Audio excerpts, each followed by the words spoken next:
Welcome to tonight's meeting. My name is Councillor Callum Nimmo, and I will be chairing tonight's meeting.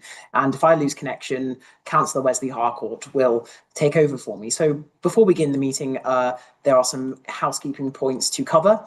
Firstly, the meeting is being live streamed on YouTube, and by taking part, you are consenting to being recorded. And also, please can officers introduce themselves before speaking for the first time, and would everyone please use their microphones. So let's proceed to the agenda and now move to item number 1, which is apologies for absence, of which there are none. Item 2 is declarations of interests. So do any members have declarations of interest? No, Chair. No, that's a no.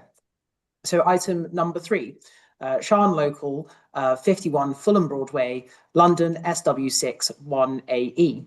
So I'd like to ask everyone participating to introduce yourselves as I call on you. So we firstly should have with us Lewis Skelling, who is from Coleridge Law, who's the applicant for the agent. Mr. Stelling, are you with us? I'm the representative for the applicant, sir, yes. Thank you very much. And we also have Prabhakan Shanmugaratnam, who is the applicant. Are you with us? Yes, I'm here. Thank you. Thank you very much. We also have Neil Gardner, who is the interim licensing officer. Mr. Gardner, are you present? Good evening, Chair. Yes, present. Thank you very much. And Emmanuel Amposa, who's the council's legal officer. Present, Chair. Thank you. For the responsible authorities, so from the licensing authority, we should have with us James Dismore. Mr. Dismore, are you present? Present, Chair. Thank you very much. And Charlotte Bennett from the Metropolitan Police, are you with us? Yeah, good evening, Chair. Thank you very much. And objecting, so we have 3 people objecting this evening. So first of all, Daisy Armstrong. Ms. Armstrong, are you with us?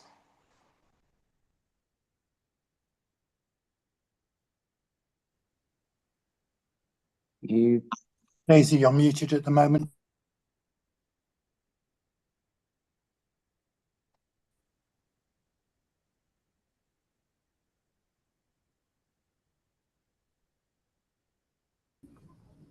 Good evening. Sorry, my connection is really bad. I'm going to switch on to another computer. Thank you very much. We should have with us Charlotte Dexter, who is speaking on behalf of John Scolding. Ms. Dexter, are you present? Good evening, I'm present, yes. Thank you. And lastly, we yes, she's in the call. So we also have Sarah Chambers, who's also objecting. Ms. Chambers, are you in the call okay?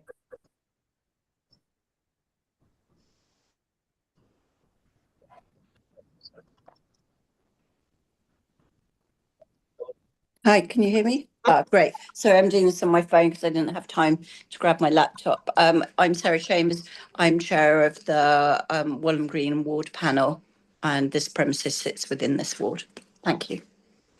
Thank you.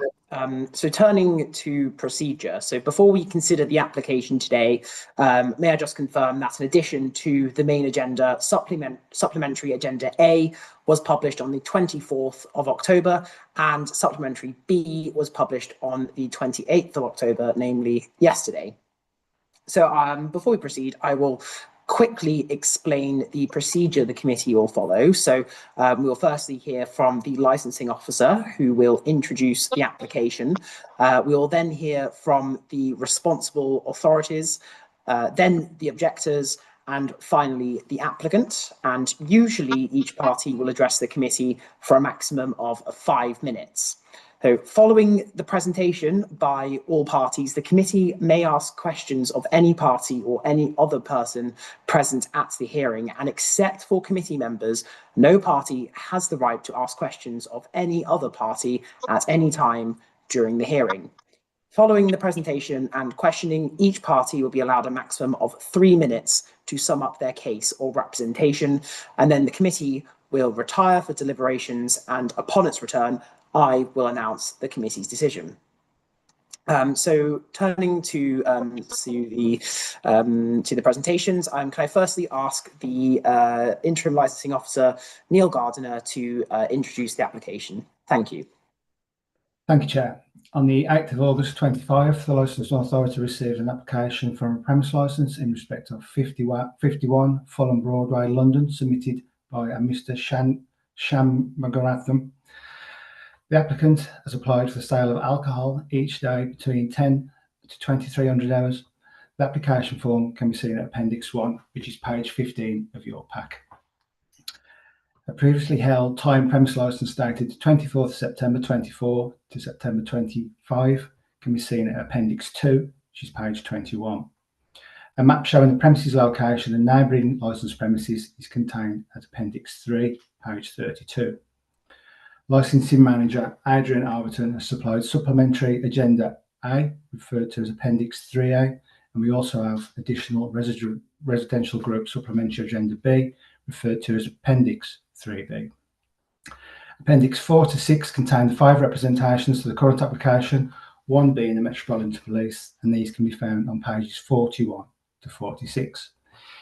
Chair, in determining this application, the subcommittee must have regard to the representations and take one of the following steps as it considers necessary for the promotion of the licensing objectives. The options available to you are to grant the application in full, grant the application in part, modify the proposed areas, activities or conditions, or to reject the application. Thank you, Chair. Thank you very much for your presentation. So I would now like to move to the responsible authorities. So firstly, may I ask Charlotte Bennett from the Metropolitan Police to present. You have up to 5 minutes. Thank you.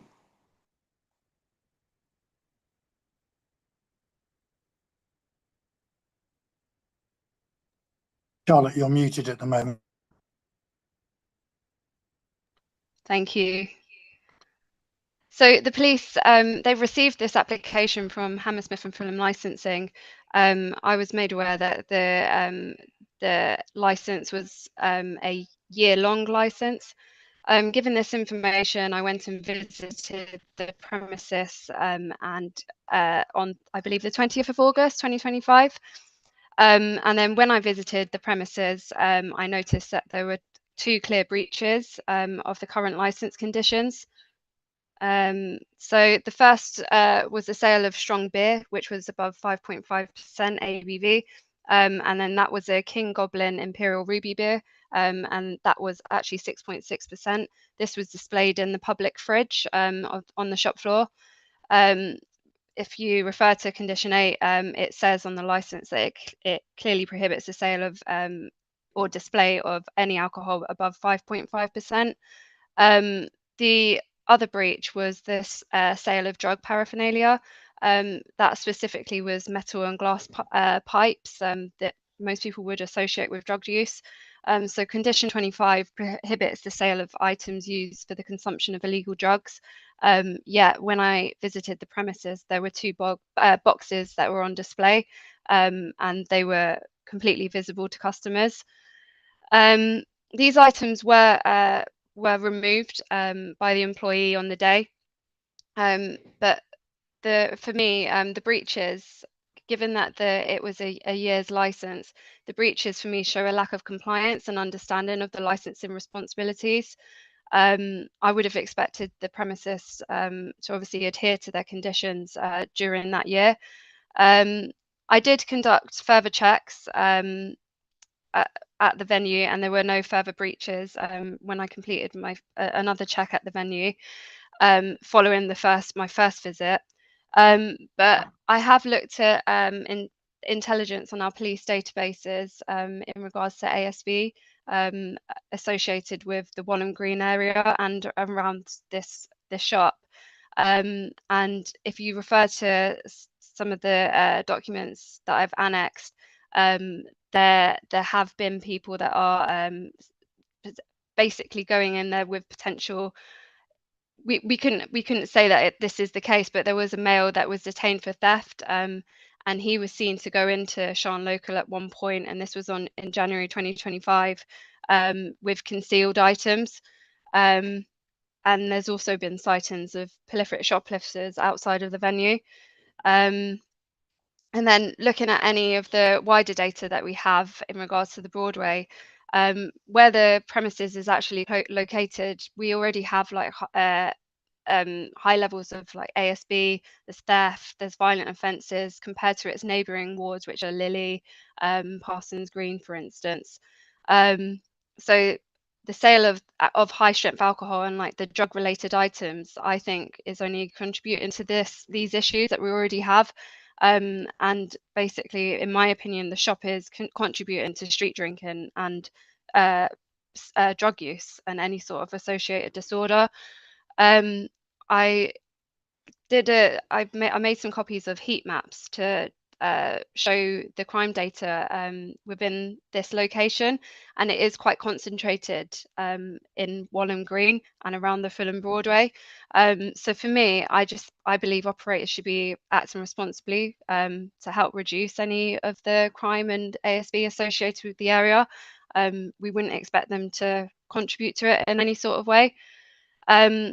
Also, my colleague PC Brett, who is actually on this meeting today as well, he's provided a supporting statement and he's outlined the negative impact ASB and alcohol misuse has on the area.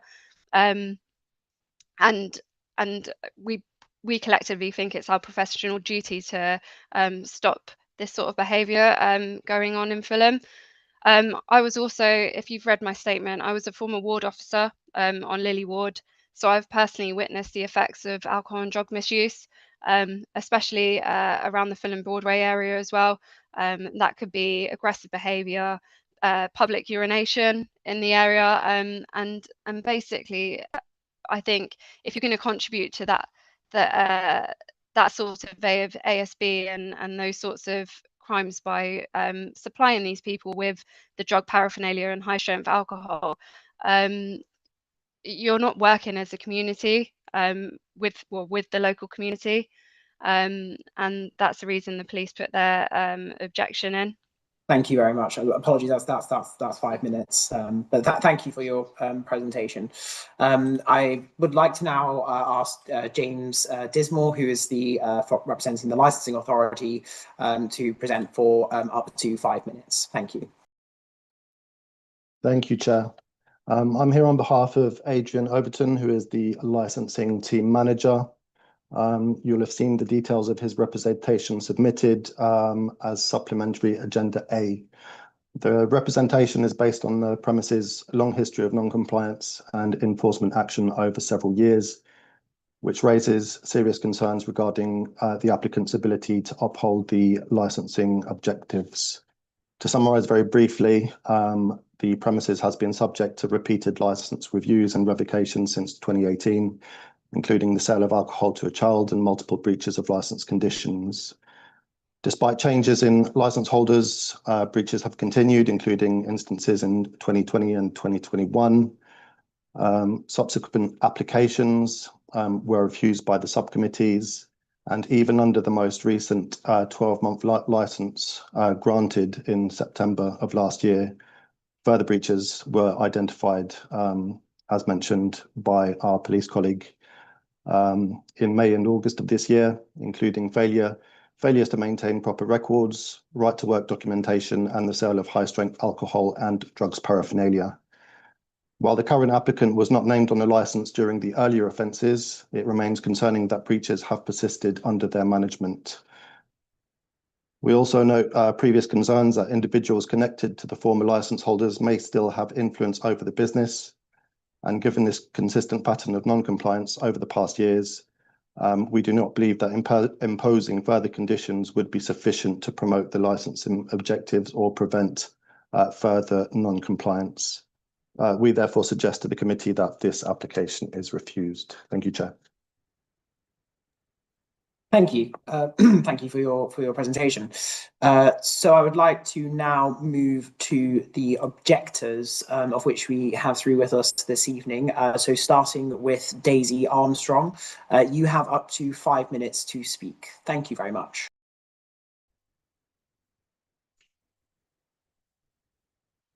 Thank you. Apologies, I'm having connection problems. I hope you can hear me.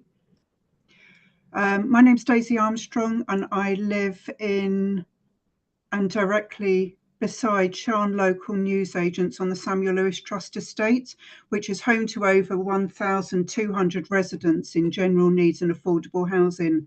I've lived here for about 10 years, and I'm speaking as a resident who's experienced the daily impact of the antisocial behaviour and crime in our immediate area.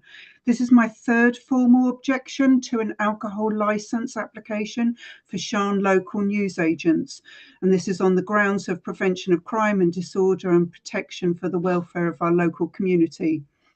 I live in a high-density residential area surrounded by families, school children, elderly and disabled neighbours. There are also several primary and secondary schools nearby.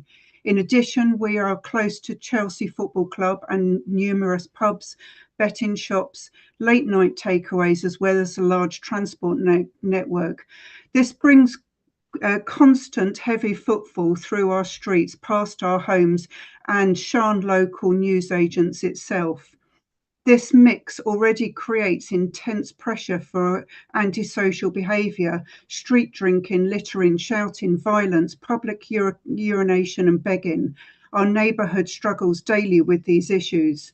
And when Sharn local newsagents previously held its alcohol licence, the problems here were constant. I won't repeat all the evidence already provided by the police, but I will remind the committee that after the licence was revoked, the business was required to complete staff training and community engagement to prove they could operate responsibly and lawfully. They have failed to do so, never engaging with the residents at all. They've repeatedly ignored the conditions set for them, selling alcohol without a licence, selling alcohol out of hours and vapes to sold to children. It's common knowledge among local residents that alcohol can still be purchased from this shop and previously out of licensing hours. So these are not rumours, they've been caught doing it. Their licence was revoked for a reason, yet they continue not to change or improve their behaviours. More recently, even without a valid licence, they were caught selling beer again, openly flouting the law. They have also been found displaying drug-related paraphernalia and clear breach of their licensing conditions. It's not a mistake, it's a pattern of dishonesty, respect and disregard for the law and for this community. The people keep running this shop have shown time and time again that they cannot be trusted to hold a licence. Living beside Sharn local, I experienced firsthand the rude and dismissive behaviour of the shop staff, as well as the loitering and disorder their business attracts. It makes me feel unsafe walking past to my own home. For families with young children and elderly or disabled, this situation is genuinely distressing. You may be aware of a recent case in Hammersmith and Fulham where an off-licence was found selling alcohol that hospitalised 2 school children. There are clear warning signs in this case. Similar behaviours, the same disregard for law and responsibility. This is a systemic issue with this ownership. So councillors, I ask you to reflect on this and act within your power and prevent harm. Since Sharn Local's licence was revoked, in our local area there has been an increase in schools and more vulnerable tenants being housed through social lettings. Allowing this premises to sell alcohol again would directly heighten the risks to these groups. The residents here want local businesses to succeed, but only if they operate responsibly and respectfully. Many other nearby shops sell alcohol successfully. They cooperate with residents, especially on match days, and are well respected. Sharn Local has done the exact opposite, and they've shown no reform or accountability. For all these reasons, I strongly urge the committee to refuse this application. Thank you very much for your presentation, Ms. Armstrong. I would now like to ask Charlotte Dexter to speak. So she is speaking on behalf of John Scolding. So Charlotte, you have up to 5 minutes to speak. Thank you.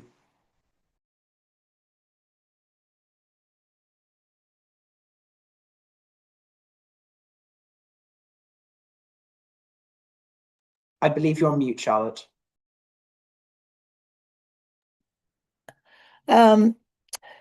Yes, I'd like to say at the start, in summary, I think what John Scolding is trying to say, or is saying in his representation, is that many of these problems are symptomatic. They are, and they're systemic, and they're not isolated incidences. And this is something that we as a community have been, putting up with basically for several years. And in his road, in my road, in various roads, we have mothers who come to us and explain their problems with their kids going into this shop and buying vapes and going. There's sort of, you can go to the end of the shop if you're a bit taller and you can get some alcohol. And, there's all sorts of end of the counter. You hear different ways that these things are done. So to Mr. Scolding's representation, he was very concerned from the outset that time wasn't taken to put the conditions in the applications itself and to just hang on the license as it was, as an addendum to the actual new application. And this shows to him as a lawyer, it's kind of disregard. It might be a technicality, but really just hanging on the license that was there and valid until the 25th of September showed the disregard that the applicant himself has for the conditions, because he's not following the conditions.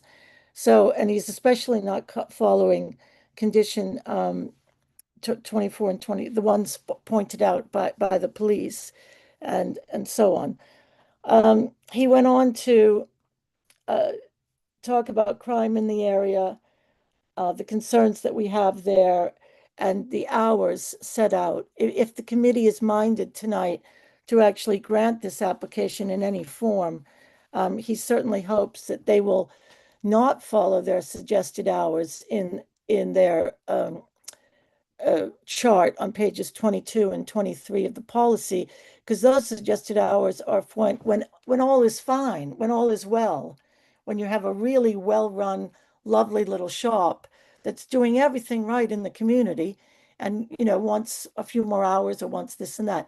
Then the committee looks to its suggested hours policy and says, all right, good shop, good citizens, wonderful. We'll give them 2,300 for, their alcohol license and so on. But in this case, the community itself, and Mr. Scolding in particular tonight, as I'm representing him, feel that the hours of 2,200 should be followed for more of a residential area, albeit in Fulham Bardway, yes, which is a town center.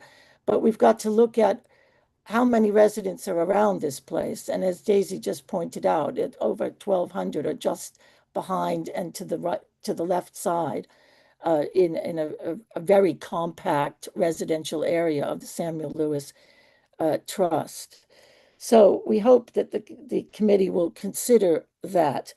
As well as fifth concern at the bottom of page 2 was that if, again, things are granted, that better conditions be put on. There are some updated conditions about Chelsea. It's no longer just men's, it's also women's. It's all sorts of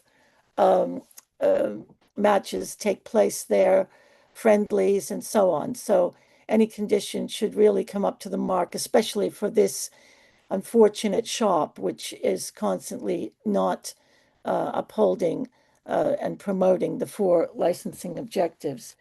And finally, his final point in his presentation is that he asked for his email to be passed on, and he never heard from the applicant. And I just point that out to the committee.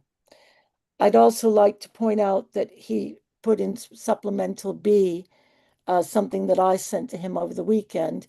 I was accosted in front of this shop and I didn't appreciate it. So that was set out in supplemental B, and I know that the committee members have read supplemental B. So I'm very happy to answer any questions from anyone during the question times. But it just suffices to say that each time I walk past this shop, there are always young kids, always kind of hanging out. They're waiting to sort of jump into the shop. They don't just walk casually into the shop. they're Thank you, planning Charlotte. things. Yes, thank you very much. Thank you. Apologies, that's 5 minutes. Yeah. Finally, from the objectors, I would like to invite Sarah Chambers to speak. So you have up to 5 minutes. Thank you. Good evening. This premises is the only shop, in my experience as the ward panel chair and also formerly as the Fulham Broadway award panel chair. This is the only shop in our ward which is regularly mentioned at ward panel meetings in the context of licensing issues. We don't have these issues with any other stores. It's a consistent theme that has been running probably for at least 10 years. The issues that we have are exactly the ones that have been mentioned by the police, obviously, and that have been mentioned by Charlotte and by Daisy. This store is known for the people hanging around outside. To be honest, it's the only part of the ward where you regularly get accosted outside as you walk past to and from when you're coming from the tube station or the shopping centre. There's always people hanging around out the front, quite often begging.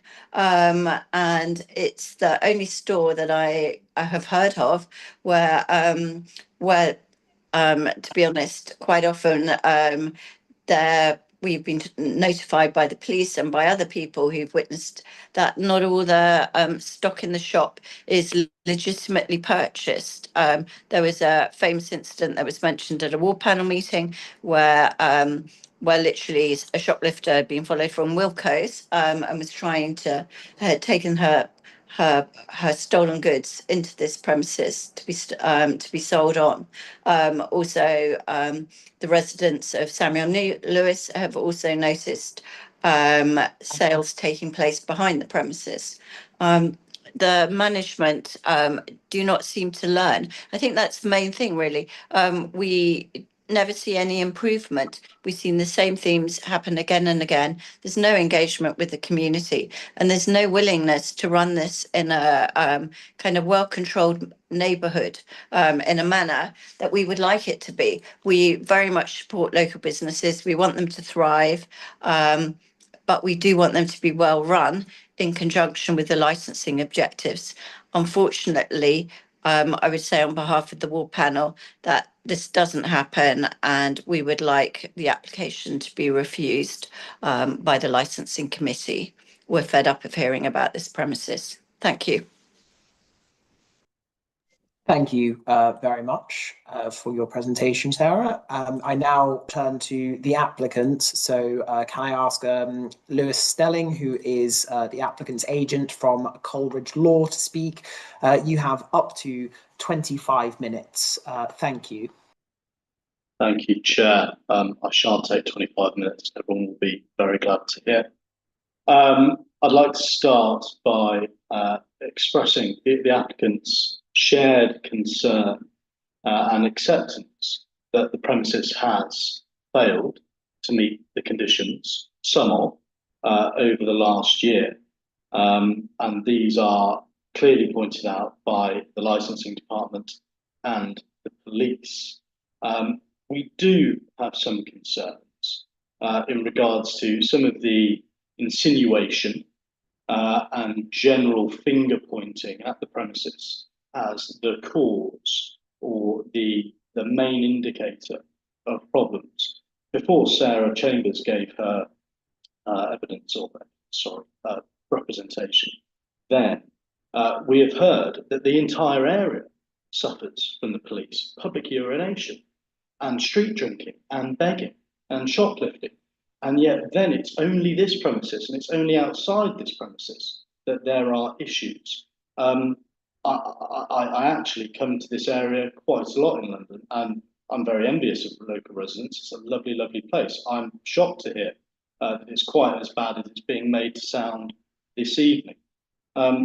In that way, I would expect, as has been the case and has been represented, there are many, many local shops and premises that quite clearly do a very good trade and quite clearly maintain the conditions and obligations expected of them if they are licensed. The applicant, as I have said, fully accepts that there have been some failings.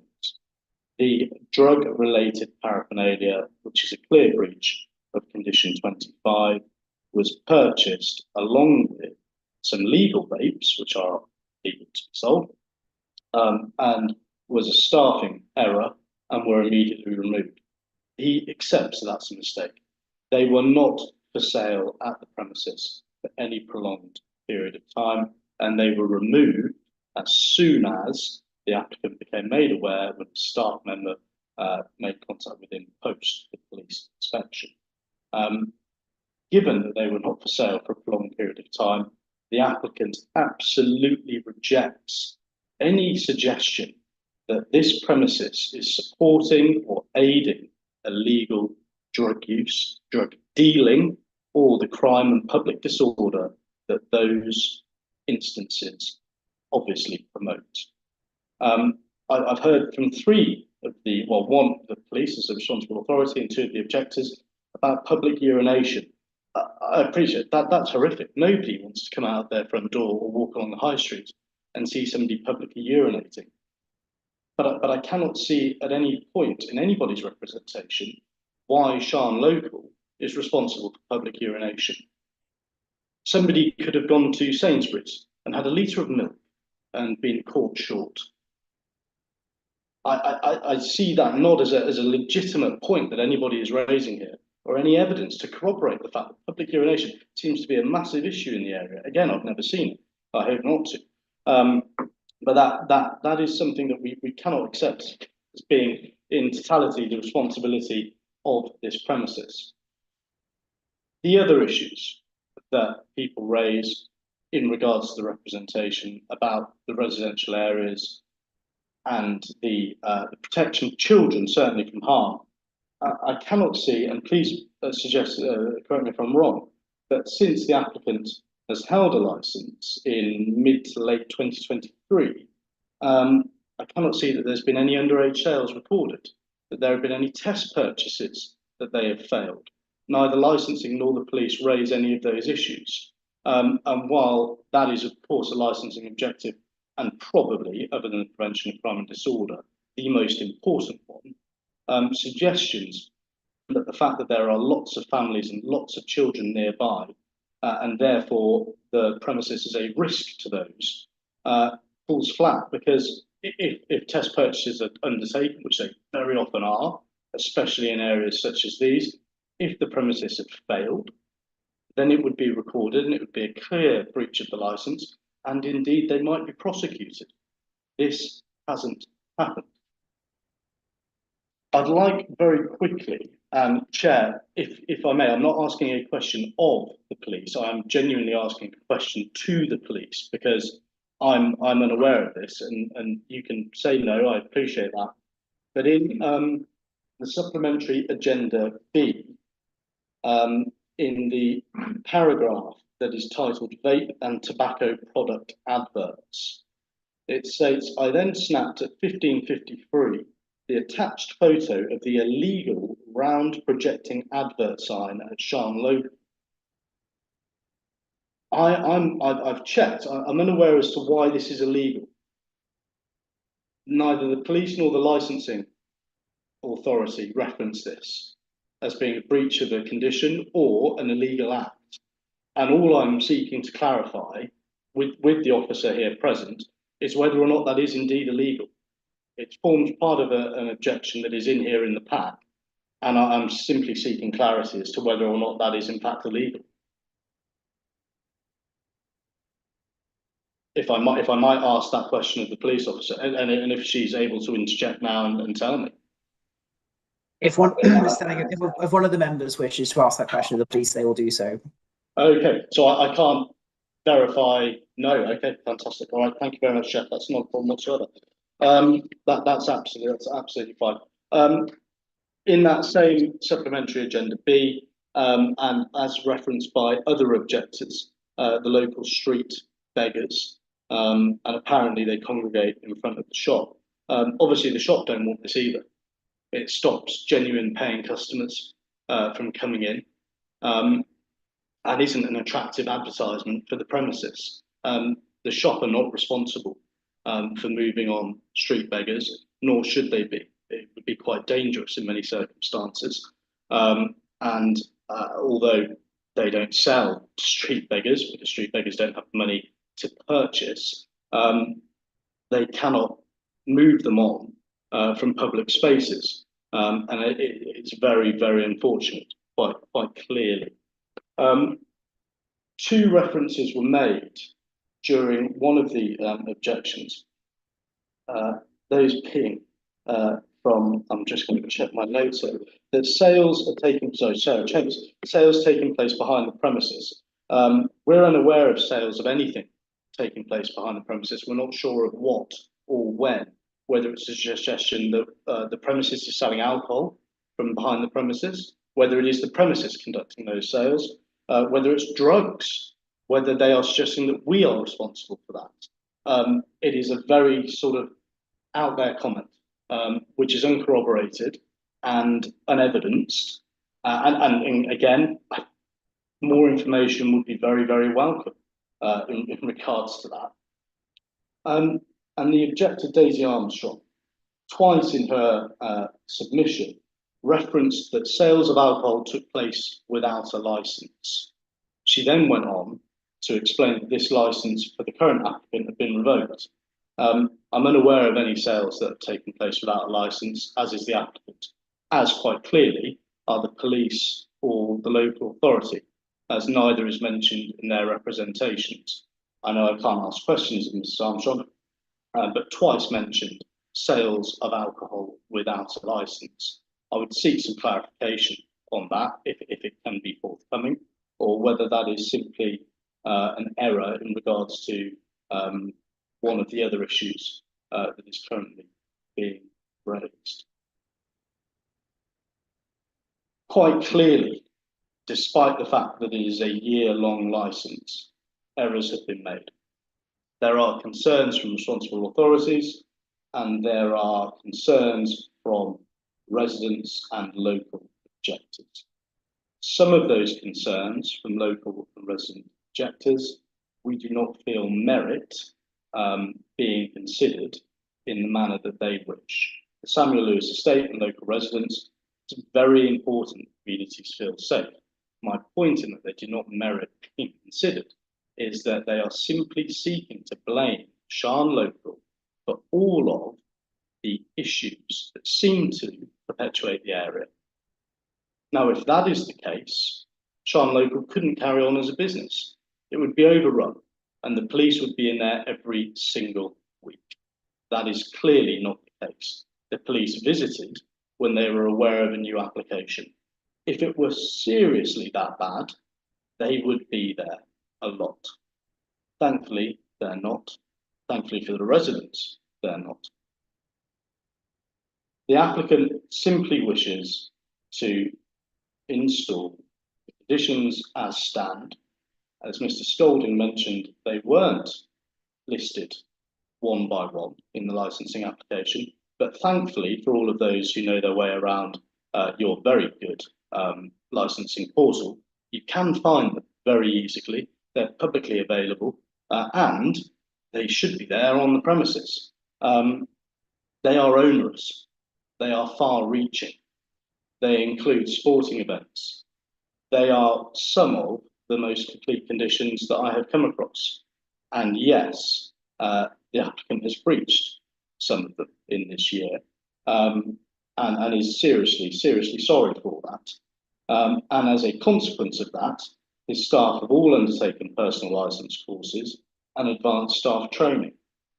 He is again willing to engage with the local community. He is willing to attend local meetings, ward meetings if invited, or sit down with those people who represent groups of the local community.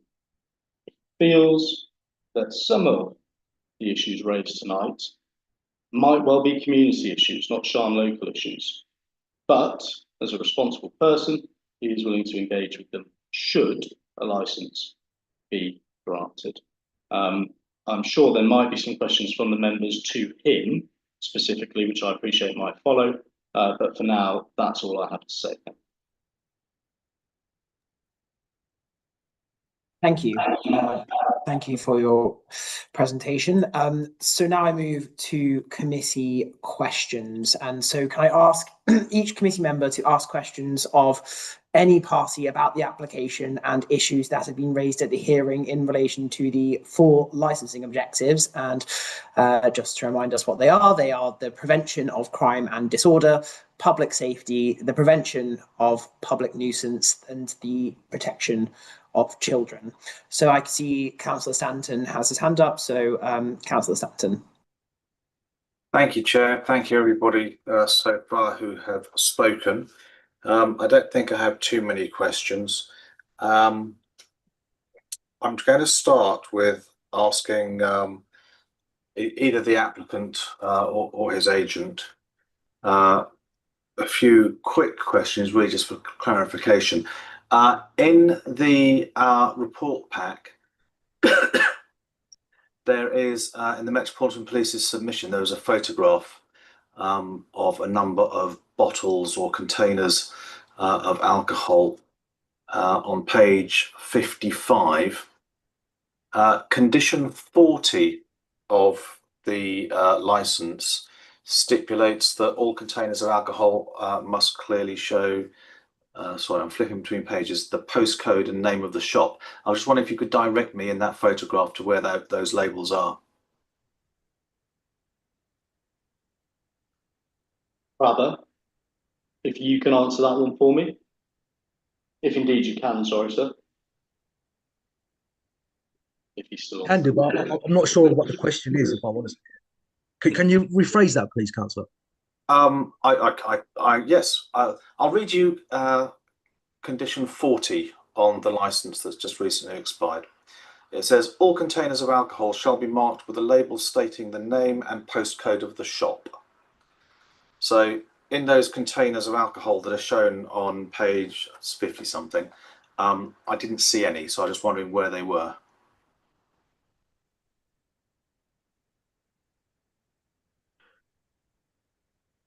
If they're not there, then they probably wasn't marked. But Page it could 55. be down to, yeah, it could be down to several reasons. They're probably coming out of storage and to be put ready, and the staff haven't got around to doing that just yet. Well, they're on the shelf. What Yeah. I can see, they're actually on display.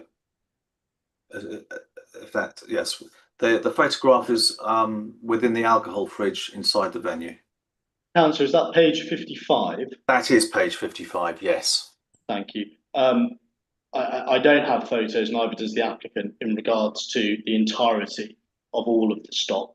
But you can see the shelf below, you can see the tops of those. Unfortunately, when the police attended, quite clearly they didn't look as to that, or if they did, they saw them and didn't list that as a further breach of the conditions. Okay. I would suggest, given the completeness of their inspection, that if a further breach had been committed, it would be listed. Unfortunately, contemporaneous evidence obviously is not available to us.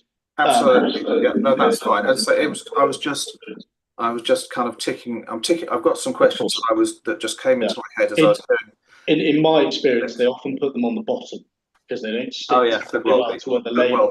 But I'm not saying that is the case. No, that's absolutely fine. That's fine. Thank you. So my next question really is to the applicant. And I don't know whether you recognise me, but I've seen you at these hearings a few times now. Yes, I have, Councillor. Yes, sir. It's and what I would say is, and with the caveat, obviously, that we treat every application on its own merits, is, and I'm doing this from memory. I've not been back and watched all of the previous hearings, but there does seem to be a history of your eloquent apologies for any breaches that have happened and an undertaking that they will never happen again, because there was a staff issue, or there was a this, or there was a that, which we have again heard from your agent today. So my question to you really is in two parts. The first question is, why do we keep having repeated breaches? And the second part of it is, if we give you a license today, we are saying that we trust you to be able to actually follow the conditions that are imposed. So what can you say to us as a committee that will mean that we will actually believe that that would be the case? No, that's a good question, Councillor. And you know, I've to answer this question, I've had the license for 21 months now, and in those 21 months, my view is, and first of all, in terms of, for example, the isolated incidents regarding the pipes and the high strength alcohol, I believe were isolated incidents. We rectified them immediately, and they were honest mistakes. It's not a case of, like for example, with the alcohol, I don't know if you have the picture in front of you, but most of that is 5.5%. And I think when we done the order for a different flavour, we didn't realise that that was going to be a higher percentage. So it was more of an admin error, an honest mistake, rather than, in those 21 months, us going out to flout against the conditions or against our agreement or not respect your wishes and our agreements. So it's certainly not of that type of intention at all. For example, it was also mentioned that we've never sold we've sold alcohol without a license. I mean, that's a criminal offence. We've never done that. There was a period from 2022 to 2023 where we didn't sell any alcohol. We weren't given any licenses for that. So in these 21 months, I would just say, look, these have just been isolated incidents. These have been honest mistakes, and we've rectified them absolutely immediately. In terms of the major issues, like for example, the underage sales, that's been handled really well. We've made sure all the staff have been trained and become personal license holders themselves. On match days, we're making sure we take that seriously. So all the big ones that we think contribute towards the licensing, the four licensing rules, to public safety, to harm to the children, we are definitely progressing well on that and actually maintaining that. I believe, some of these other areas are more on the admin side of things. Maybe we may have, for example, the incident log, or like I said, an isolated incident where we've somehow ended up with a high strength beer, which was a mistake, because most of that brand of that beer is 5.5% if you look at the picture. And regarding the loitering side of things, where the shop is based is a heavily based CCTV area. You have 4 estate agents there, all working there. I'm not asking about the loitering. Don't worry about that. Specifically asking about. Yeah. But look, my point is this: by granting you a license, we're entrusting you with the responsibility of upholding the 4 licensing objectives, and the conditions are written very simply in a binary manner. You will not sell alcohol of a strength greater than 5.5%. And so, I guess you could quite easily make an order, but when it arrives, it still was put out on the shelves. So I come back to, what can you say to us here which will make us believe that another one-off administrative error might not happen in the future? First of all, I'd like to obviously apologise for that, right? Because at the end of the day, it's an error that's happened. It was an honest mistake. It was rectified immediately. But if I could stop you, it was rectified presumably because the police officer pointed the error out. Most definitely, 100%. And as you rightly said, or your agent said, there was only one bottle there, surrounded by bottles of 5.5.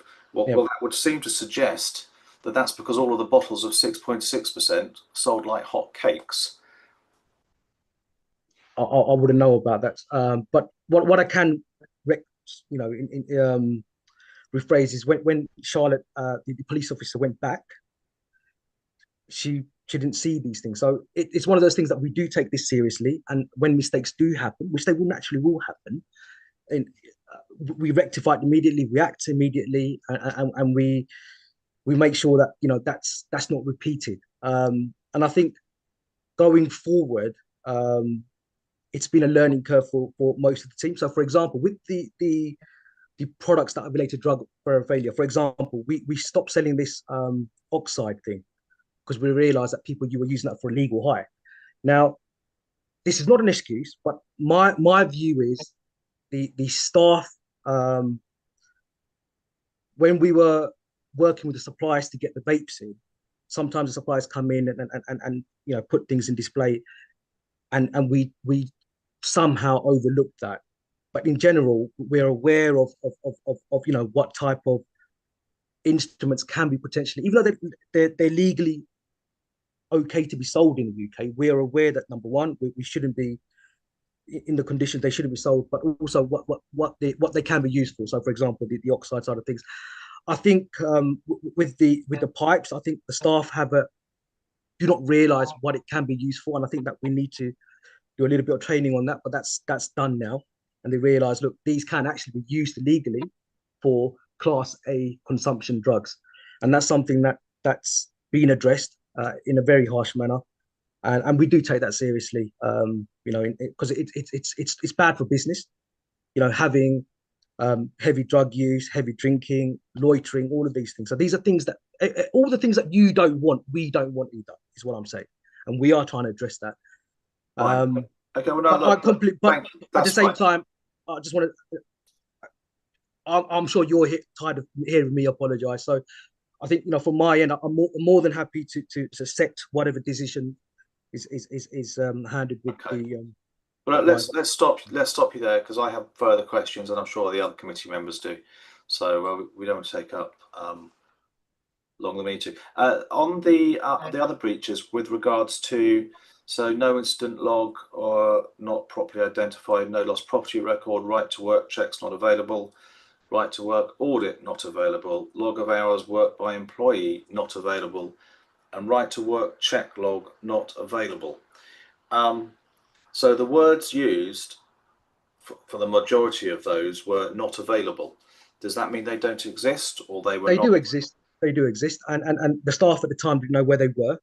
However, an email was sent with all these requested documents. I have the email and the dates and who we sent it to show, look, the right to work, all of these documents are here, and we sent it to the email that was provided for the Hammersmith and Fulham Council representative. So that's up to date. They existed. They just weren't available at the time. At the time, the staff didn't know where to go and get that, because that's normally management information. So we did send it to it in an email, and that's been resolved and rectified. Fantastic, fantastic. I think that's probably all I've got for you just now. I do have a question for, I'm not quite sure who it's for. It's either licensing or it might be for Emmanuel, and it's with regards to this advertising sign. I should say, Mr. Stelling, I actually had this on my list of questions myself anyway. So we'll kind of let you off the hook from being not able to answer any questions. Might I inquire, as say, it's either from licensing or from Emmanuel, as to the legality of the sign? Hi, James Dismal here, licensing. I'm not aware. We've not mentioned it in our representation. I'll be honest, I have an answer for you on that one. Okay. Emmanuel, do you have any comment?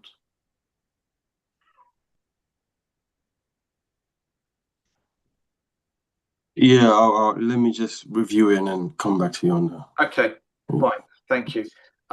It's as and when you can at any point. It's kind of a binary yes or no, really. So there's no description or further explanation probably will be needed. If I can just turn to Sarah Chambers. Sarah, are you there? Yes, I am, Councillor Stanton. Hello. Hi. Hi. You mentioned that uniquely Shan Local is referenced in your ward panels, and I was just wondering if you could give us just a couple of examples of what type of references those were. Were they references to things that specifically had been seen to be happening, so say breaches, Sian, or are they more general, such as the loitering outside and that kind of activity? The loitering outside is my observation, but the references that I made are what I was advised by police officers at ward panel meetings. So one incident was that Lucy, who's quite well known locally, the security guard at Wilko's, followed a shoplifter from Wilko's into Shan's store and saw the individual in question trying to sell the products on them. And the reason why that I was advised by the police later that I think it was PCSO David Miller who told me about it, who brought it up at a ward panel meeting. The reason why that wasn't taken any further was because Lucy, the security guard, was employed not directly by Wilko's, but by an outsourced security firm, and they wouldn't allow her the time off for it to be taken further, for it to go to court. They said that she had to take it as a day's holiday. So that's one incident. And the other one that I was told of was that there was that behind the store that I was told that there were staff who were involved in accepting what was believed to be stolen goods, and I wasn't told what they were. It wasn't any kind of any insinuation that it was drugs related, because I don't think it was at all. I think it was just stolen goods. What they were, I have absolutely no idea, and obviously I'm not allowed to ask questions about, you know, why things are prosecuted, not prosecuted exactly. So Mr. Stelling thinks that these are people pointing fingers, but this is actually what I was told at ward panel meetings. That wasn't within the last year. Sarah, sorry, yeah. Just to be clear, did you say that staff were receiving goods outside? Yes, that's what they thought was happening, and but we're not always told what the conclusions are of these, and you can't question it or bottom it out too much. So, you know, it was up to the police to follow up with that. I have no idea why it wasn't, if it was taken in further. It could be that it was taken further and it was found not to be substantiated. I have no idea. Okay, thank you very much. But it's not based on hearsay from a resident. This is what I was told by police officers.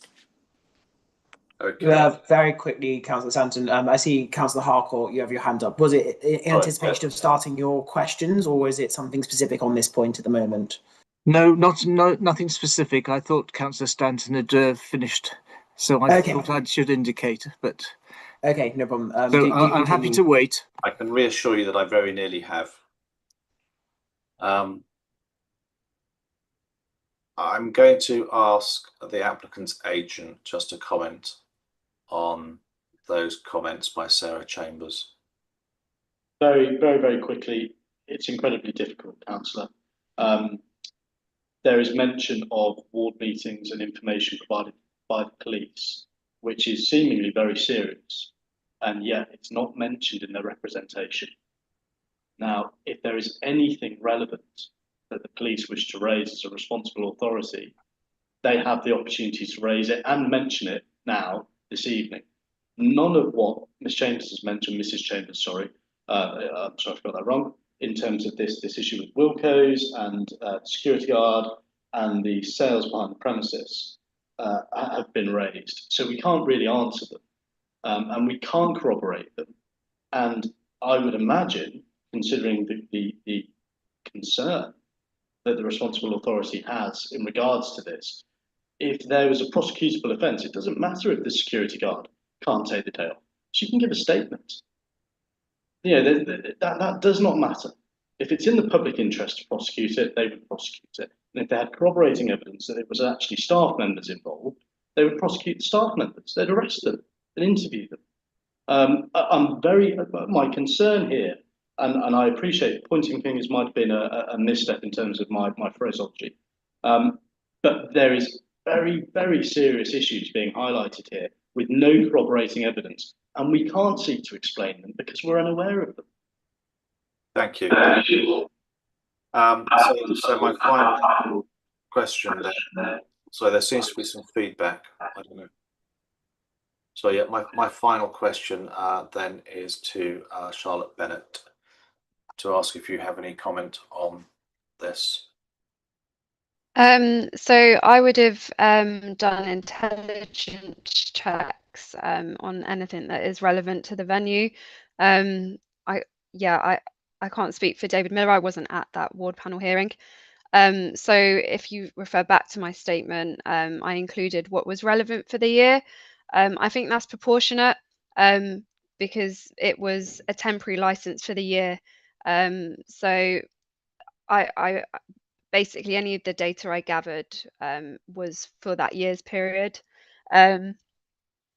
So for instance, referring back to my statement, there was on the 31st of January this year, a male was detained in Fulham Broadway by police following a theft at Sainsbury's.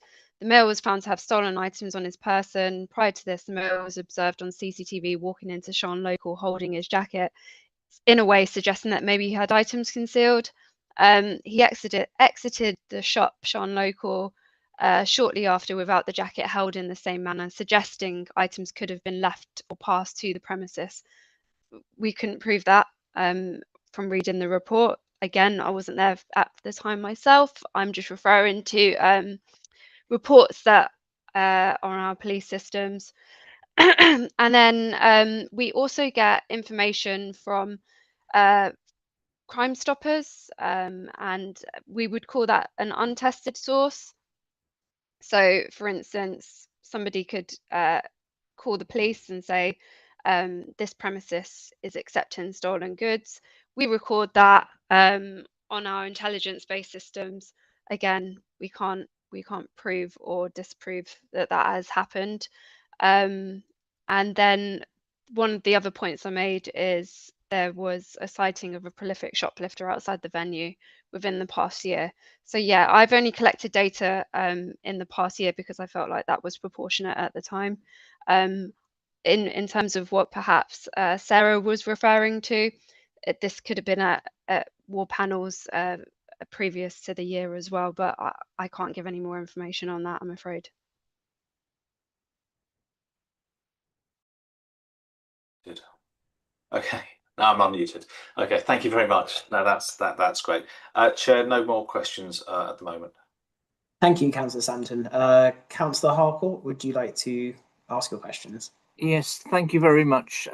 Keeping on with that same point, because I've read your statements, and apart from the actual evidence that you presented in terms of the bottles of beer and such like, how much of the general, should we say, crime at ASB can you directly attribute to Shan Local? Basically, the points that I've raised in my statement, I can't directly attribute that Sean Local is the sole responsibility of any of the ASB and crime and disorder in the area. But I would have thought, as somebody that wants to work with us, considering it was a temporary license because of some of the issues that were raised before, I would have just had an expectation to walk in there on the day and find no breaches. Fulham in Walham Green does experience quite a lot of ASB, and we want businesses to be responsible and to work with us and to work with their community. But yeah, I can't directly attribute Sean Local to everything that's associated in terms of crime and disorder and ASB in the area. But they're not helping, in my opinion.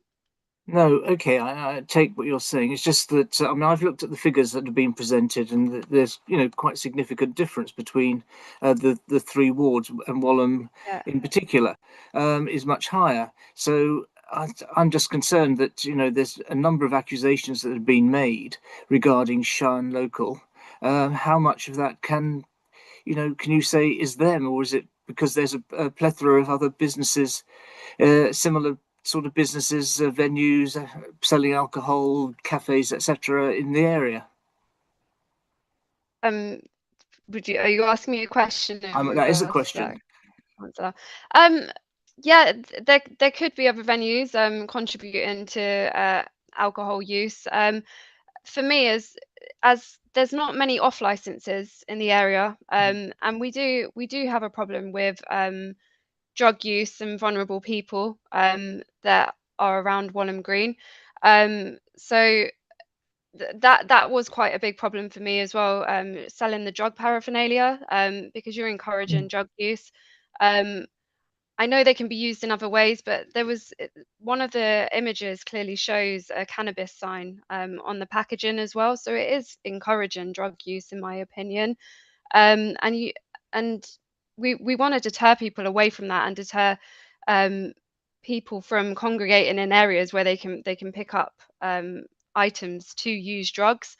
Quite often it's that they purchase it in shops and then they go into a housing estate, and they loiter around a housing estate where it's a little bit more enclosed, and they use drugs, and it affects the residents, and it takes a toll on the police as well. For instance, I was staffing up team today because we're completely short in the police in general, and yeah, the more calls we get in terms of ASB and drugs and people loitering in certain areas, it takes us away from like immediate response calls as well, like domestics, any sort of violent crimes, and we're completely strapped. So we would expect communities and businesses to try and work with us. Yeah. Okay, thank you. The only reason I asked is there's the statement from PC Brett. I don't know whether he's here to answer or whether you have to answer on his behalf, but he says, not witnessed anything personally, and comments like that. It begs the question: how much of this, which is we've been trying to tease out, how much of this is directly related to Shan Local, and so, yeah, okay, that's enough on that one from me. The next question then I want to do is to Mr. Dismore. There was a mention about underage sales and that there haven't been any incidents of underage sales for the last period of time. Can you just confirm that one way or the other? Yes, indeed, I can confirm there haven't since the initial incident. Which was how long ago? Bear with me.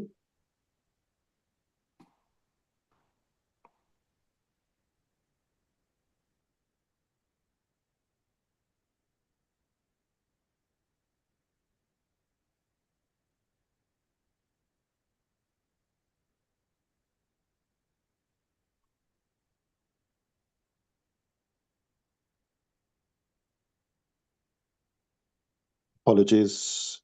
Okay. Bear with me. It will have been 2017, 2018. Okay, So thank we're you. looking a while ago. Yeah. That brings the next question up, really. 2017, 2018. Is it the same? There's in the statement, I can't remember whether it was yours, whether it was somebody else's statement about the connection between the owners or the applicants in 2017-18 and that period when there were a number of issues, and the current applicant. I don't know who said that. Perhaps the current applicant would like to explain. Is there any connection between you and the previous applicants? The ones whose names were specifically in previous applications told not to enter or have anything to do with the premises?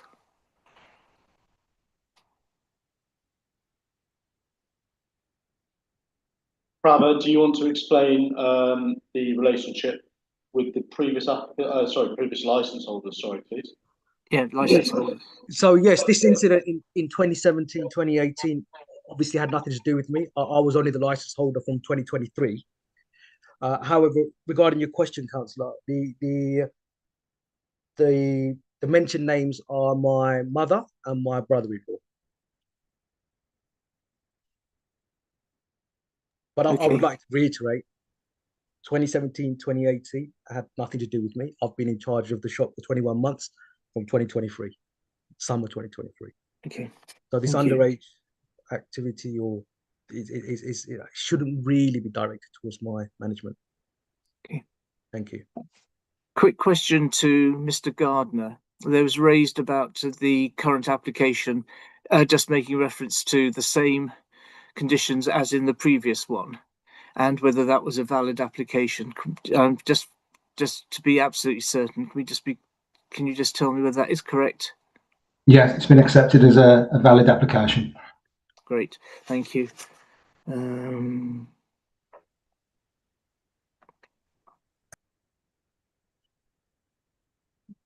Okay, to Charlotte Dexter, you stated that about children or kids or whatever going in and buying vapes.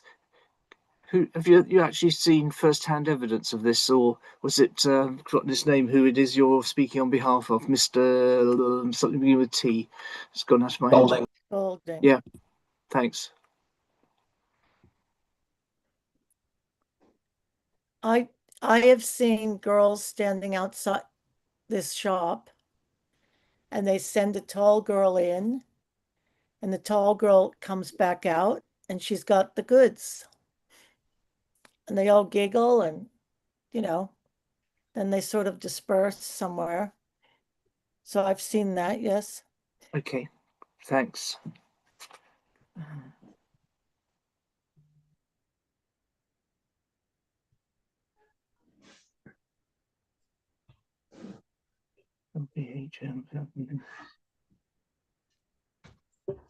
Excuse me, sorry, won't be a second.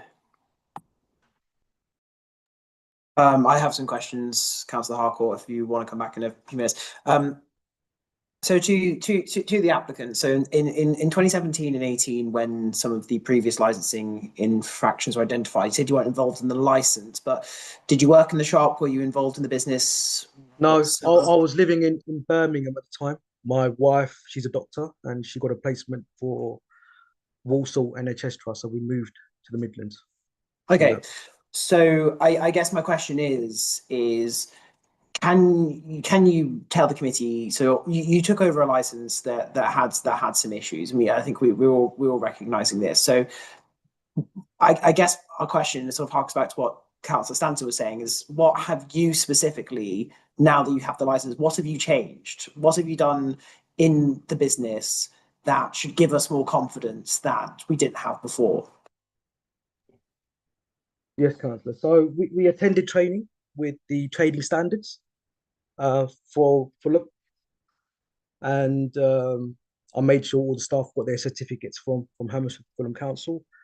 We also went the extra mile and got these guys the actual license holding certification, so they could also be a DPS should they want to be.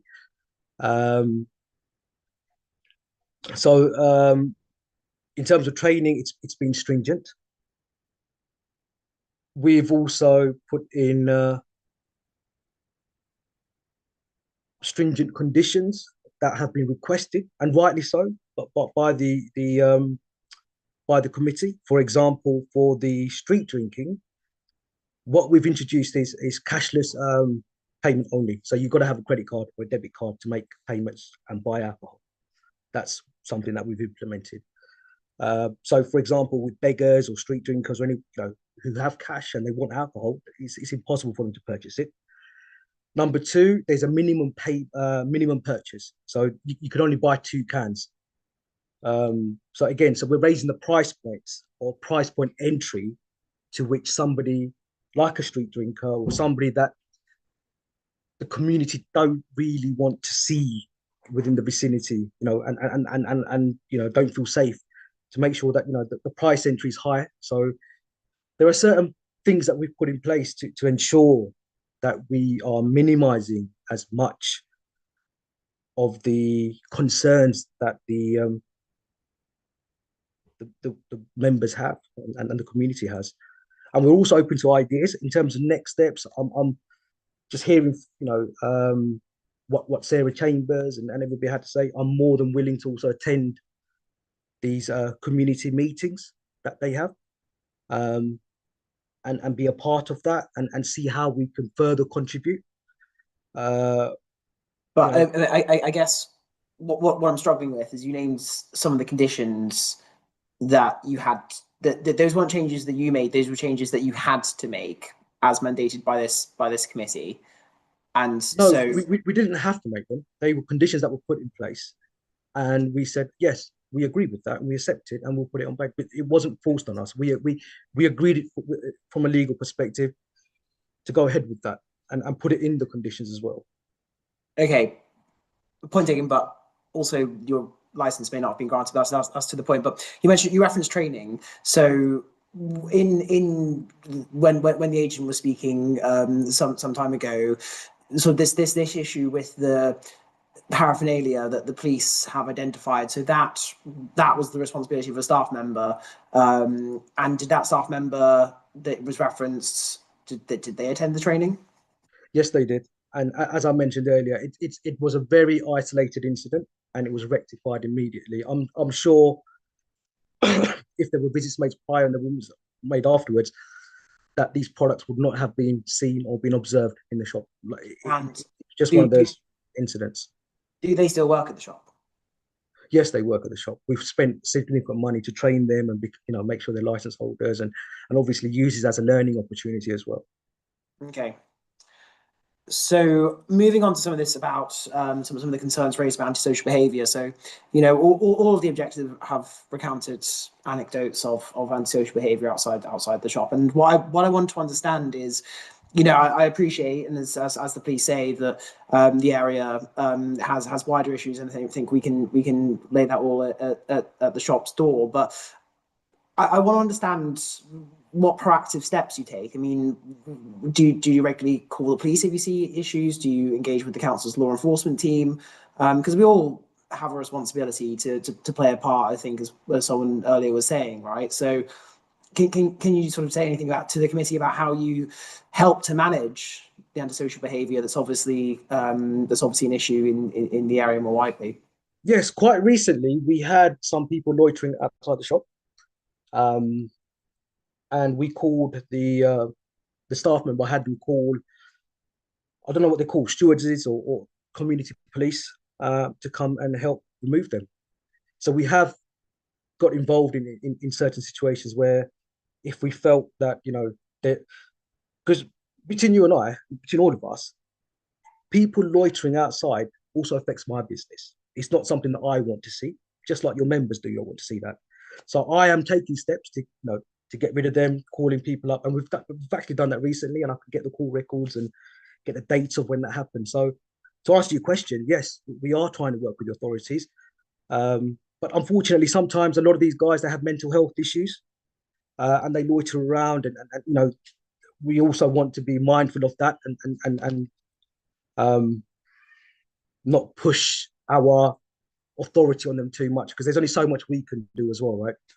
Fundamentally, that pavement area, is a public space, and we're not there to police it, but we do work with the police. And as I said earlier, we've called the community representatives to come and take care of some of these issues. I think that might be the council's law enforcement team. I think you sort of recognise that this is something that we all have a hand in solving, or playing our part to reduce it. So you mentioned sort of after this you'd be happy to meet with some of the neighbouring sort of residents. I mean, it begs the question why you haven't already, considering the issues with the premises before. I mean, a lot of the time when applications come before this committee, we have applicants who have already done extensive engagement and can show the community are behind them. I mean, it seems like this should have been anticipated, and they're obviously very willing to meet with you. So why haven't you before? I have made the request. I've sent some emails actually to connect me to mention parties, but I wasn't actually aware that there was these type of meetings. For example, that Sarah Chambers mentioned, there's a ward community, and I wasn't aware that the shop was being mentioned at the level of frequency that she said it has been, and also, so I'm more than happy to attend, but also play a part with the community, right? In terms of, there is obviously homelessness issues, there's obviously drug alcohol issues, we all want a cleaner community, cleaner streets, and also help those that are less fortunate as well, be in a position to work with, people like food bags and all these things. So there are ideas that I want to bring to the table, discuss, depending on the agendas of what these communities deal with. Definitely, and I'm also willing to work closely with the police. I definitely recognise Charlotte Bennett's concerns. That's something we definitely don't want to see. It's definitely bad for business. I want to see tourism. I want to see people come and go. I want to see people enjoy themselves within the area because it's good for business. It's good for foot flow. I rely on foot flow as a business. I don't want the area of Fulham to be known as, a low, slum type area. It does no favors for anybody. It reduces property values. It reduces the interest of the area. It just takes away the full value of what Chelsea and Fulham is all about. So I want to work with the police to ensure that we can tackle some of these issues. I think you can understand that sort of as a member, you're kind of struggling slightly when you've had lots of opportunities to in the past. You're aware of these issues, and it's only at the committee meeting that all these statements come out and all these undertakings. But despite having 21 months to do so, it hasn't been done. But park that there for a second. Before I ask Councillor Harcourt if he wants to come back in, I just wanted to ask about on Chelsea match days. So that's obviously when there's sort of flashpoints, and there's quite a few. There's a high risk time. So my question following from that is, what do you do differently when Chelsea are playing? How do you play your part? As I think all of us, all businesses in the area need to, when there's a difficult situation like that being managed. Definitely follow the rules. That's been put on us in terms of the conditions. Making sure that there's no alcohol visible, no alcohol is being sold. We also increase staff presence as well within the shop to work with the increased flow of customers that sometimes happens on certain home match days. But also work closely with the wider community. We have some of the fans, regular fans, that come and speak to us, and they help us manage certain difficult situations as well. So we're trying to build bridges within the community, within people that attend games as well. So we're doing our bit to curb what is seen as hooliganism type behaviour. But the good news is that we've not really seen a lot of that in Chelsea for a while now, to be fair. So I mean, is no visible alcohol, no yeah, I mean that to me sounds like the minimum. I mean, a lot of other businesses do a lot more stricter things, not necessarily required by their conditions in recognition of their neighbours. But Chair, I'm sorry to interject. If you could give us examples of what those other businesses do, I'm sure the applicant would be willing to adopt those. At the last hearing, when he essentially said, "You give me a condition about match days and I will implement it," the subcommittee on that day imposed the conditions that are on the licence, which have been adhered to. I'd just like to say it's very difficult for the applicant when you're saying, well, other businesses do quite a lot more than you. If you can tell us what that is and qualify what those businesses are doing, I'm sure the applicant will very happily do it. It's just this suggestion that we're not doing enough. What it is that we could do more than not selling alcohol and adhering to the conditions and increasing staff presence. If that's not enough, and it's not been referenced in the submissions, then obviously the applicant is sorry about that. But if somebody could qualify what is deemed enough, and what might be useful to the local community for him to do, then he is obviously very, very willing to engage in that and allow that to become a condition on the licence, increased from where the current conditions currently sit. Sorry for interjecting, but I just wanted to make sure that you're aware that we are adhering to the current conditions, but are not saying that we deem that to be sufficient.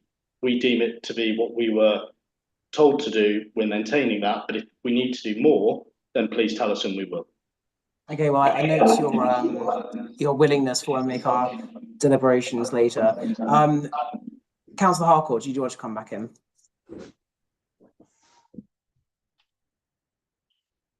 Thank you, Chair. Yeah, just a couple of quick points, really. I think it was you, Miss Armstrong, who mentioned something about sales of alcohol to children who were hospitalised. Was the suggestion that it was Shan Local that was involved in that, or was it just an example?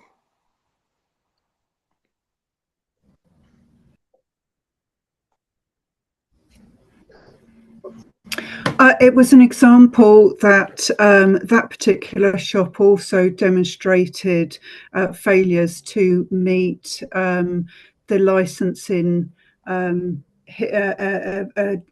restrictions and things like that beforehand, and that actually this shop has demonstrated a culture which draws people to the shop, and it's well known on my estate that you can go there and get alcohol and vapes if you're young. My kids know it, everyone knows it. So, you know, having evidence to those things is not necessarily a tangible aspects, because people aren't going to say, yes, I've illegally bought alcohol because I'm underage. So you're not going to necessarily get people evidence for that. But there is a culture that is well known of this. So it's obviously the draw, and it's making the parallel to a horrific incident. And really, it was just to make you aware that similar situations have led to these children, because they were purchasing alcohol that had obviously been spiked in some way. And it, you know, if their staff are prepared to buy alcohol that has been brought in by someone else, they're not actually aware of what's in that and whether it is safe to then resell. So there's historical evidence that this has happened, and that literally is just at the tip of the iceberg of what's actually happening beneath that. So it's really difficult to always evidence a ongoing culture that has happened, and the staff haven't changed. And you know, there's no way, he hasn't even evidenced how they even check for IDs or anything. It's just standard stuff that he should be able to say about what's happening in his shop. And I think that that's part of the problems that is well known, that there's no responsibility at all, that is you know, just reasonable actions that are going on. At the last hearing, we were very clear that he needed to make some steps to reach out to his community, and that still hasn't happened. And we're very active in our community. You know, we're it's obvious where we all are. Okay. We're getting back off that particular point. I hope were you suggesting that the alcohol that is known or alleged to be sold to minors, people under 18, is spiked in some way by Shan Local? Was that a comment about Shan Local and spiking alcohol? No. But okay, thank you. They're purchasing alcohol from other sources, you know, that people are walking in. There's no guarantee that they don't know that it is already spiked. Okay, thank you. I'm not sure whether this should be to Mr. Dismore or to Mr. Gardiner. I think that the applicant said that the incident logs, the right to work records, and etc., was emailed in at a later date. Can you confirm whether that was the case or not? I mean, obviously, it's important that those checks are made, but if there's no evidence, that's one thing. But if they've been provided at a later date, that's different. So, can you confirm one way or the other, please? I'll take that, Council. Go on, Tom. Sorry, I didn't hear that at all. Sorry, Council, can you hear me? Yeah, I'm not aware of anything being emailed in. I could do another search, but I'm personally not aware of anything being emailed in. Sorry. I also would need to double check what normally happens during an inspection. Obviously, those items would need to be ready for inspection as per the license conditions during the inspection. That's normally followed up with a remedial letter. But I would need to double check again whether those were provided. I appreciate that you expect, when you're doing an inspection, you expect that information to be made available there and then. It's part of the condition, but obviously if it does exist, it's a slightly different matter. Okay, thanks if you haven't got that. I think that's as much as I want to ask at the moment. Thank you. I've just asked the applicant to pull up the email and the date. He states that it was the 4th of August. If one of the licensing officers are happy for him to re-forward the email he sent to corroborate the fact that he sent it, he can send it live now just for them to confirm at any stage now during the hearing.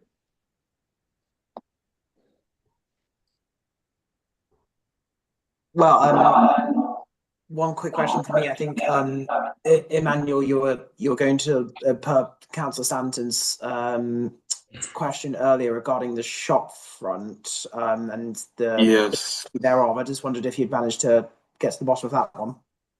Yes, so I've just kind of had a quick research on this. So with regards to nicotine signs, any adverts are largely banned in the UK. However, this particular sign in the picture just refers to ultra, the word ultra, and so it could be argued that it's not necessarily advertising, although it's a nicotine brand, it's not necessarily advertising it. So we would have to refer it to the relevant council's department to kind of investigate further, just to get the clarification. But in terms of just general advertising for nicotine and vapes, those are largely banned except for very specific advertising venues. So with this one, we have to have further investigation just to get confirmation. Thank you. Well, Charlotte, you're not allowed to cross-reference, but what would you like to mention? Yeah, the sign says ultra views, VUSE. So that's the brand. It's not just the word ultra. There's ultra, and underneath it, it's views. That is a company, it's a brand, and that they have tobacco vapes. Yes, that's what I'm saying. The sign, yeah, they could have it on there, but if it's referring to vape, that's what I'm saying. We have to kind of have a further investigation to see whether it meets the restrictions that are already in place. Just to get that confirmation, I cannot guarantee that the sign itself at the moment is completely illegal. I understand that it's a company that's referring to a vape brand, but just for that confirmation. Okay, thank you. I think we'll leave that one there, as I think this could be a something that's we could go on for the rest of. Just wondering, has the licensing authority received those emails from the applicant?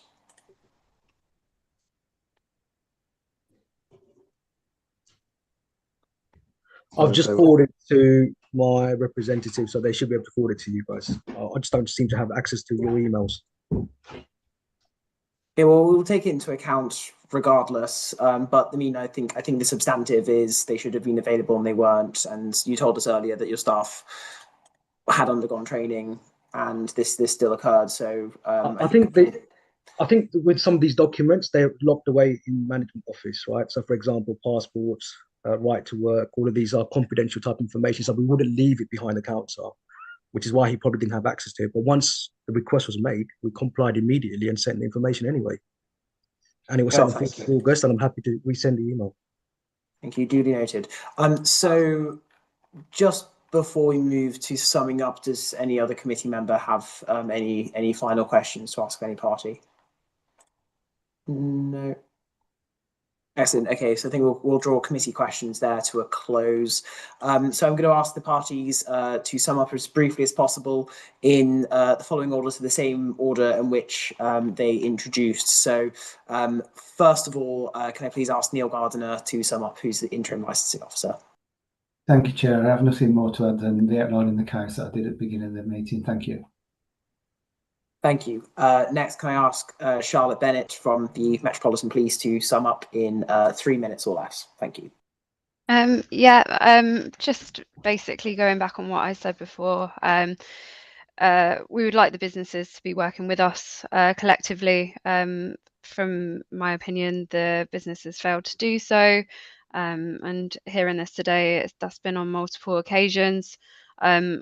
I appreciate some of the things that the applicant has said today in regards to working with us in the future. I'm sorry I wasn't in any of the other hearings before, and this is the first time I'm meeting you.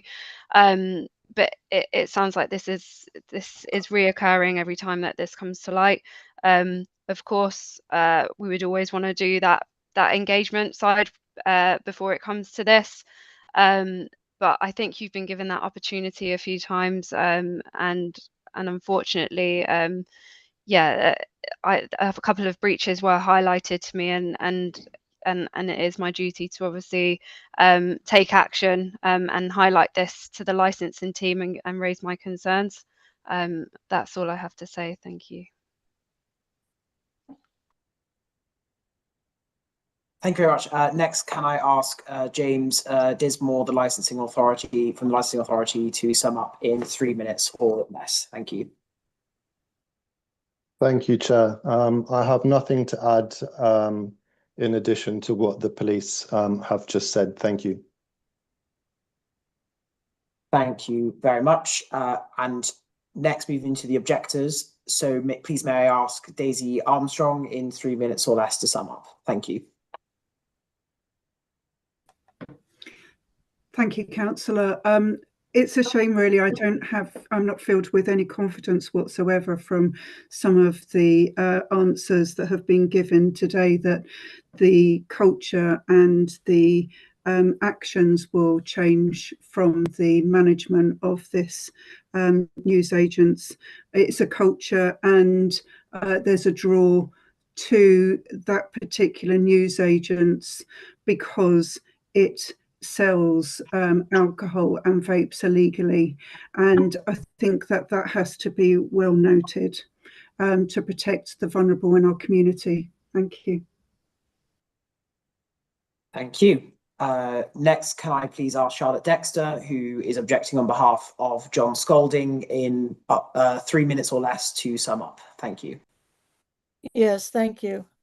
John Scolding was at the last hearing, and this one is the same, that the premises license holder is asking for more conditions, more rules. He wants to follow all the rules. He's not following the rules. He calls them rules, they're conditions. He's not familiar that much with the Section 182 guidance. He's not familiar with the Act. He's asking the police to be on site more. He asked for this last time. We said, they're not there to babysit you. We used that word. Someone used that word. Now, we can't take the time for trading standards to come 6 times to meet with you and check out whether you're doing things properly, and the police as well. They have very limited resources, and the whole thing is built on people doing what they're supposed to do. And this place has proven for years now that it just doesn't do the right things. And I'd like to point out that it's public information, and John texted me and asked me to say this. It's public information. If you look at conditions 4 and 5, that there are two limited companies associated with this address, Broadway Food and Wine Limited and Shan Local Limited. Each of these has one director, and that director's name is Nageswari Shanmugaratnam. And that is the mother of the applicant, who is banned from many things in conditions 4 and 5. So this is of huge concern to us. This, it's all wrapped up together. It's a huge problem. And I want to thank the applicant, however, for saying that he doesn't like low slum areas and he wants to reduce, he doesn't want reduction of value of his own freehold property. We totally agree with him. And I'll say right here now, it's your shop that is pulling the whole parade down. It's your shop that's a mess. It's your shop that has advertising illegal and okay and telling children to buy these pouches that are tobacco pouches without tobacco in them. So those ads are, quote, legal. But what does that do for the community? It does nothing. Please clean up your shop. Please, let's give you the prize for the best cleanup of a shop in a historic Georgian building, in a historic parade of shops that starts with a beautiful NatWest building original and ends with another Georgian shop with glass frontage Foxtons. Do your part, please, if you want to do anything.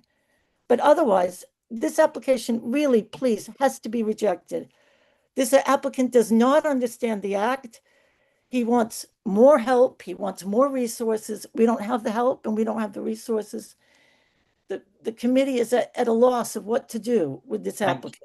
We don't blame you. Thank you, Charlotte. Thank you for summing up. Lastly, of the objectors, can I please ask Sarah Chambers to speak? You have up to 3 minutes. Thank you. Thank you, Councillor.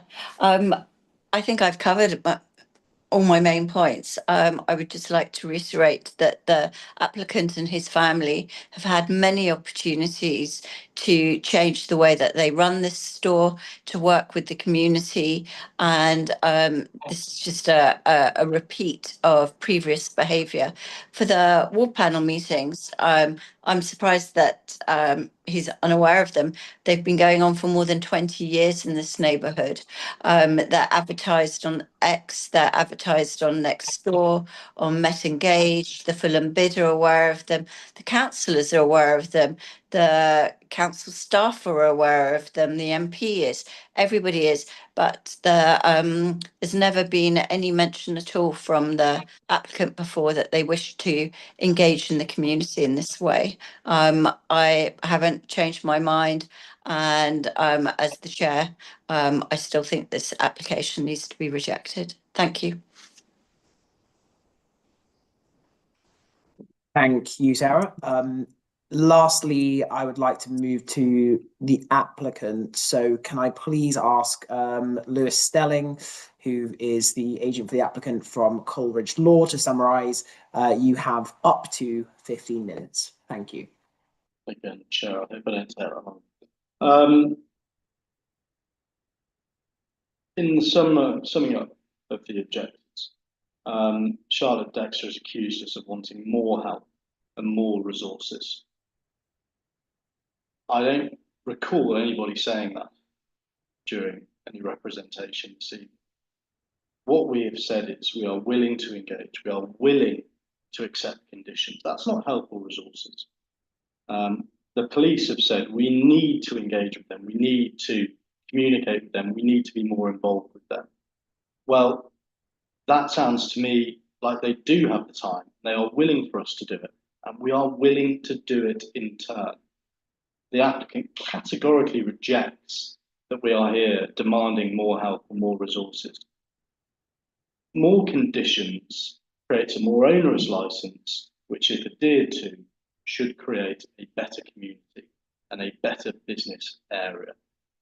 The conditions, although we haven't specifically referenced any, seem to relate to Chelsea match days, which are quite clearly an issue given the large number of people in the area, and not only senior men's games, but senior women's games, which I imagine are incredibly popular given the quality of the side, and European games, and even, I imagine, age group games.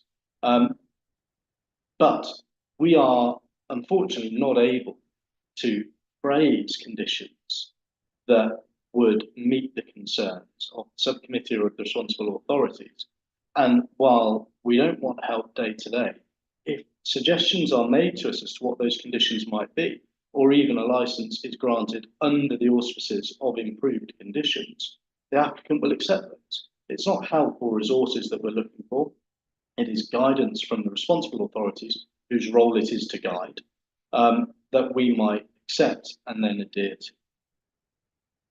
There has been further accusations of the illegal sales of alcohol and vapes in the summing up of the first objector. Again, no mention of illegal sales of alcohol and vapes has been referenced by the police or responsible authorities, nor has any evidence been forthcoming. And the applicant must categorically reject that they act illegally in the sale of alcohol and or tobacco products. The advertisement, I appreciate, seems to be a bit of a grey issue. I would very happily discuss it with Emmanuel. The UK Vape Industry Standards Agency, the information that I've got this evening from that seems to be different from what Emmanuel is saying in terms of the specific wording, but I appreciate we're not here to sort of go into the minutiae of that. The applicant accepts that he has made mistakes. He does not accept the broad stroke insinuation that Sharn Local is at the heart of the public disorder that seems to be systemic in your area. As I say, I have a member of my family who lives not immediately on your doorstep, but in Edith Grove, and he's a Chelsea football fan. He owns season tickets, and I go to the area very, very regularly. My favourite pubs and restaurants just around the corner. I'm terribly sorry that these issues seem to be so systemic and so great. But in my 35 years of visiting the area, be it early doors, I've noticed, I fail to see that it is all as bad as that. But if it is certainly not the responsibility of a one-off license to be flag bearer of cleaning up this area. He has said he is willing to engage. I appreciate that he might have been aware of the ward meetings if he looks at X public notices. Well, now that he's aware, I'm sure he would do if he was granted. And I'm sure he will engage with the police. It has been 12 months since the licence was granted in its current form, and there have been breaches, and you've heard this evening that he is sorry for those. He can't go any further than saying he's sorry for them. They have happened. He doesn't reject the fact that those breaches that have been identified have happened. He has rectified them immediately. He will not be in a position to guarantee, to promise that those same issues can never ever happen again at that premises. Because when you have staff members who make mistakes, these things happen. But what he has done is taken the relevant steps to train those staff members to the highest standard that is available, becoming a personal license holder and undertaking the trading standards courses. There is nothing more you can do within the guidance, within the auspices of the Licensing Act. If you are a personal license holder, you can be a DPS, which makes you responsible vicariously for everything that happens in a premises. He has undertaken everything he might do to ensure, as a license holder, these mistakes don't happen again.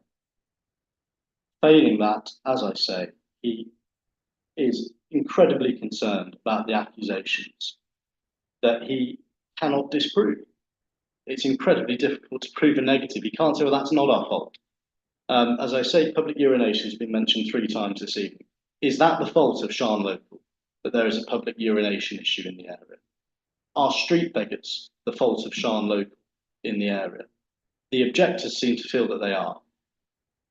And we are very concerned that blame for that is laid at the door of Sharn Local, whose failings are of a licensing issue and not a criminal issue.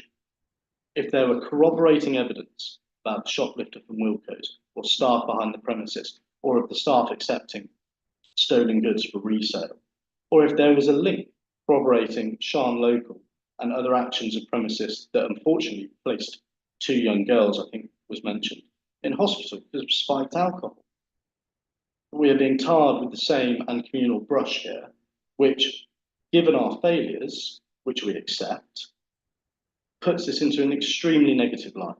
But if the failures, which are corroborated and evidenced, are viewed in and of themselves, they have been rectified, conditions are in place, and we are inviting further conditions to be made. This is an applicant who is serious about running a premises that complies and promotes the licence objectives. And further conditions will assist him, not help or resources, further conditions and further improved engagement. And he is willing to do that. All I can say is thank you for your time. and thank you for those people who engaged with the process thus far. Thank you, and thank you for summing up. So the committee will now retire to take its decision in a separate meeting room. You're welcome to remain in the meeting to hear the committee's decision. However, this may take some time. If you don't want to wait, a summary decision will be published on the council's website tomorrow morning. So can I ask the members to mute the microphones and to move to the Teams meeting room for deliberations?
Hello, everyone. Am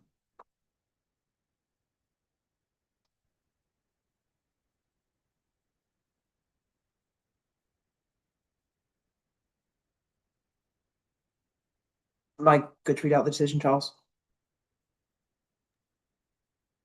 Yeah, I'll just give it a little while longer in case other people are joining. Lots of people are still on the call, but they've just got cameras and things turned off. I appreciate you've announced that, you know, if they don't stay on the call, a summary decision will be posted on the website tomorrow. But if you just give the people are just returning as I'm speaking now, Chair. Thank you.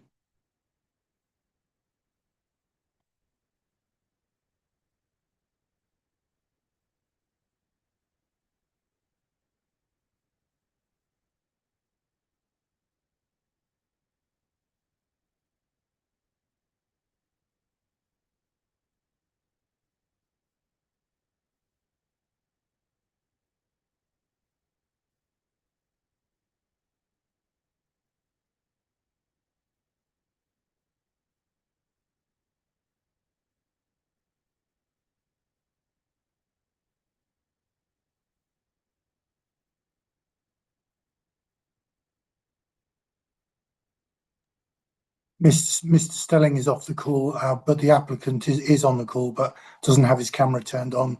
I think it's probably safe that you can proceed with the decision, Chair, as you've already announced. It'll be a summary. It'll be posted on the website tomorrow morning. Thank you. Well, the committee has decided the following. So in the London Borough of Hammersmith and Fulham, it's a summary decision of the licensing subcommittee, otherwise known as the committee, on the 29th of October 2025 in relation to Sharn Local 51 Fulham Broadway, London SW6 1AE, otherwise known as the premises. The committee has considered an application for a new premises licence for the sale of alcohol off the premises under the Licensing Act 2003, otherwise known as the application. In summary, the committee has decided, after taking into account all of the individual circumstances of this case and the promotion of the 4 licensing objectives, to reject the whole application. A copy of this committee's full decision, including its reasons, will be sent to the parties forthwith. If the applicant or any other person who has made a relevant representation is unhappy with the decision, they are entitled to appeal to the Magistrates' Court within 21 days from the date of notification of the full decision, which is the decision of the Licensing Subcommittee on the 29th of October 2025. And may I just remind everyone on the call that a summary decision will be posted on the Council's website tomorrow morning. Well, thank you everyone for joining us this evening, and